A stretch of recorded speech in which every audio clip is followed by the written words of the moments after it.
ABA, que em português significa Análise do Comportamento Aplicada, não é um tratamento para autismo, é muito mais do que isso e eu vou explicar aqui nesse vídeo para vocês.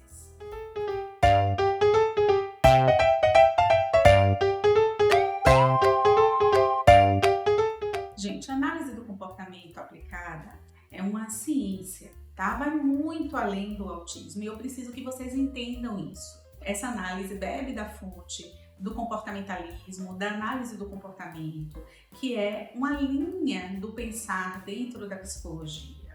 Então, dentro desse tipo de análise, o que é que a gente faz? A gente pega o comportamento e a gente analisa como o ambiente está interferindo nesse comportamento. Vamos lembrar que pessoas também são ambientes para a pessoa objeto da nossa análise, tá certo? Então vamos lá. A gente pensa o que acontece antes do comportamento e a gente pensa o que acontece depois do comportamento e como esses elementos interagem. Isso é a análise do comportamento aplicada. E a partir dessa análise, a gente consegue ir mudando o comportamento dessa pessoa. Existem algumas características quando a gente fala em ABA, como se fossem alguns critérios que a gente deve seguir. Primeiro, análise funcional do comportamento, que é isso que eu expliquei para vocês. Qual é a função do comportamento, qual é a correlação que esse comportamento tem com o meio. O segundo ponto é que é uma intervenção baseada em evidências. Então, com base em vários estudos, a gente vê quais são os protocolos que funcionam para determinados comportamentos. E aí, a gente utiliza essa sistemática.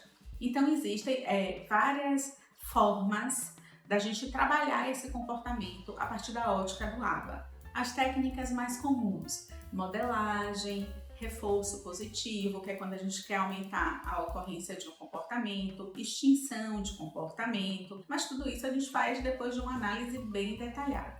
São abordagens altamente individualizadas. Eu sempre digo no consultório que o mesmo comportamento pode ter diversas funções dentro da própria vida de uma pessoa. Imagina quando a gente compara várias pessoas. Então não tem como fugir disso. É um protocolo altamente individualizado, até porque a gente tem que entender como é que as consequências ou os antecedentes funcionam para aquela pessoa. Tem que ter um foco de generalização, ou seja, a pessoa ela não deve alterar o comportamento só em determinado contexto. A ideia é que ela generalize para a vida dela, ganhando a funcionalidade e que esse ganho se mantenha a longo prazo, que de fato tenha sido feito um aprendizado que se mantenha. Envolve muito uma colaboração interdisciplinar, tá certo? Então, muitas vezes, ao analisar um comportamento, a gente precisa coletar informações com outros colegas. Claro que eu estou falando aqui de casos mais complexos em relação ao desenvolvimento. Em casos de psicoterapia, talvez não seja necessário, mas quando se trata de transtornos do desenvolvimento, muitas vezes a gente tem sim que coletar informações com outros colegas. E tem algo que é bem científico, que é a questão de você coletar os dados e analisar esses dados. Porque a ideia é que aquela pessoa evolua, né? Que ela vá ganhando, que ela vá atingindo algumas metas. Então a gente faz também como se fosse essa análise mais refinada, né? Mais específica em relação ao comportamento. Então, resumindo, ABA não se reduz a tratamento de autismo, então a definição do ABA não é ser um tratamento para autismo. Essa não é a definição.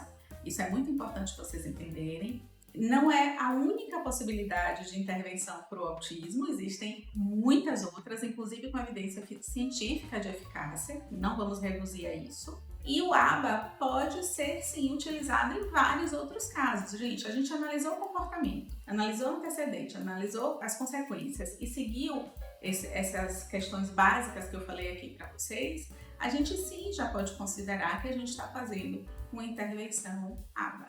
Espero ter ajudado a esclarecer um pouquinho mais para vocês sobre esse tema. Por favor, curtam, comentem, compartilhem e até a próxima.